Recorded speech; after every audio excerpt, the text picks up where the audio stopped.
Premier League has begun. Manchester United 0, Arsenal 1 at Old Trafford, and what a win for Arsenal to get over at that stadium. Last season we weren't able to get 3 points at their ground, but thankfully this season we were able to. And to be honest, it was a bit of a nervy start, especially looking at the rotation, to see both Calafiori and Ben White be in the squad ahead of Skelly and Jurriën Timber. It was a bit surprising to see what was going on, especially from Manchester United side. They didn't start playing Benjamin Sesko, which was a little bit of a surprise, but he was on the bench for them, and to be honest we rotated our squad as well, which is probably a good thing because this is a long season. We're learning a few things from last season. I know it's been one game, but to be able to rotate the team wherever it may be, especially if it is in the back line, it's a good thing. And to be honest, while it was a very nervy start, I still have some complaints in this game, and let's just be honest, it wasn't the best performance from Arsenal. It was actually a pretty poor performance, and for Manchester United to get 22 shots compared to Arsenal's 9 and to have 62% in possession, Manchester United will probably feel that they should have got more from this game and probably should have gotten a goal, and they were very close to getting goals. I think Dorgu from their side played really well. I think Mbeumo looked very impressive to me. Cunha looked alright, and when Sesko came on,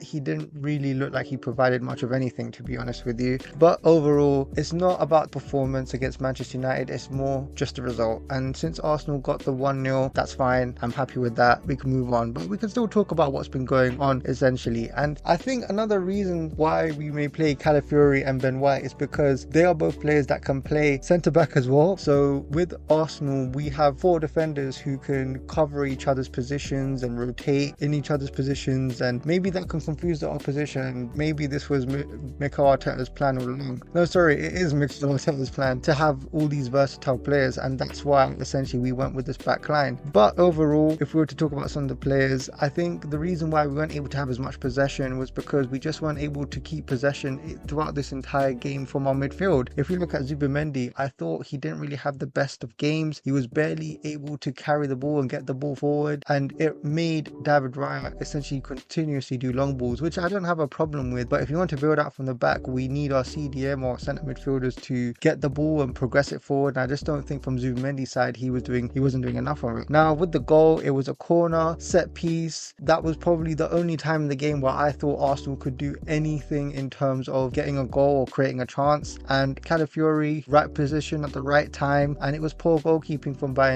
And you can tell for Manchester United they're really desperate for a new goalkeeper, and they really need to get into the market and buy one, because to go into the season with Bayern and Onana, you're really getting into trouble with that one. And overall, I think with Odegaard, I was fairly impressed with some parts of his game. I thought his dribbling was great. I thought it was great that he took shots against Manchester United, which is fantastic. That's what I want to see, be a bit more aggressive. And positioning, he was all over the pitch. He was back in the defense, and then he was way up front. He was everywhere. He was doing what you would expect from a captain. However, I think in this game, the main issue that I have is that while Arsenal last season were primarily focused on getting the ball to the right and just putting crosses in, this game we were playing a little bit more centrally, and we were relying on Odegaard to provide that final third pass, that Ozil pass, that through ball, that chip, something to get the ball over the line to the striker or to the attackers. And I think with the runs that were being made and whatever tactics were being followed, it just wasn't clicking for Odegaard, and as well as Saka, Gyokeres and Martinelli. And I think even with Martinelli, I think in this game he just wasn't really doing anything. He was barely visible. I think he had an overhead kick that he missed. Other than that, it wasn't great. I thought with Saka, while I am happy that we weren't overburdening him with the ball on the right hand side, I did feel though, however, that it just wasn't the best game for him. It did look a little bit lethargic, but maybe it's the start of the season, it's the first game, maybe it just takes some time for him to get used to it. But I thought against Manchester United today, Saka wasn't great, and maybe it's just a start for him, you never know. And I think that with Gyokeres, it's his debut match, especially in the Premier League. A lot of people are going to make jokes about him, especially with the fact that he barely got any shots on target and he only played about 60 minutes. But in my opinion, I'm just going to be honest, I was impressed with Gyokeres today. I thought he was clunky. I thought his touch was very wayward. I thought he did get the ball in certain positions, but he just overhit the ball, over dribbled the ball, or I don't know, his first touch was just really bad for me today. And I know as a player is a clunky guy, but you still want to see some things to compensate it, so take some shots or something like that, and I just don't think Gyokeres did that in the 60 minutes. Now he did press with Odegaard, but I want to see more from him, and I think against Leeds we'll just park this one to the side, and I hope that in Leeds he does perform much better, especially from what we've seen from pre-season. And I just, on a side note, when I looked at Gyokeres after the game, and maybe I'm over analysing this, but his body language looks a little bit off to me. He just looks like a little unsure or just not all the way confident or something like that. I don't know what it is, but he needs to just be a bit more calmer, be cool, just focus on getting into the right areas at the right time, really get used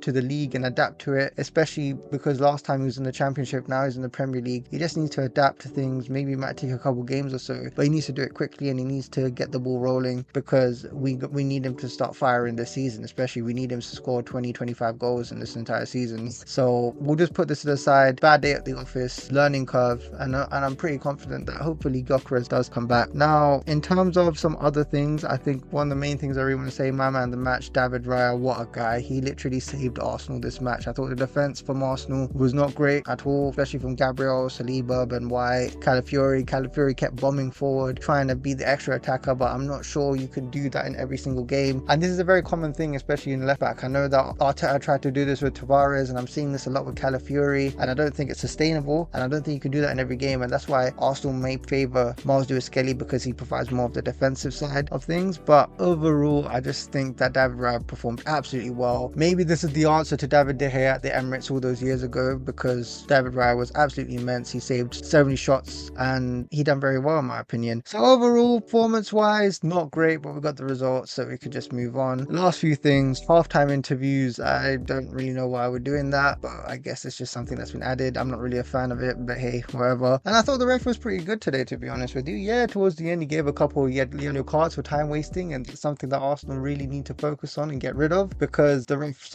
no matter who they are, they'll be really card hungry and just want to deliver yellow cards if you do time wasting. But I thought in the beginning there were a lot of fouls, but he just waved them off and he didn't give any cards for those, and I think that's a very good thing. You want to let players play on and really set a tone for the match, and I think with the way the referee set the tone, I thought he did pretty well, especially at the start of the game, so credit to him. I think he did quite well. But yeah, anyhow, it's good to get a win against Manchester United. It's good to get a hard fixture out of the way, even though Manchester United are 16th, 15th last season, and I don't give them any respect whatsoever. It's still good to get this out of the way. Anyhow though, that's the end of this video. Let's move on to Leeds, and please like and subscribe, and hope to see you soon in the next video. Bye bye.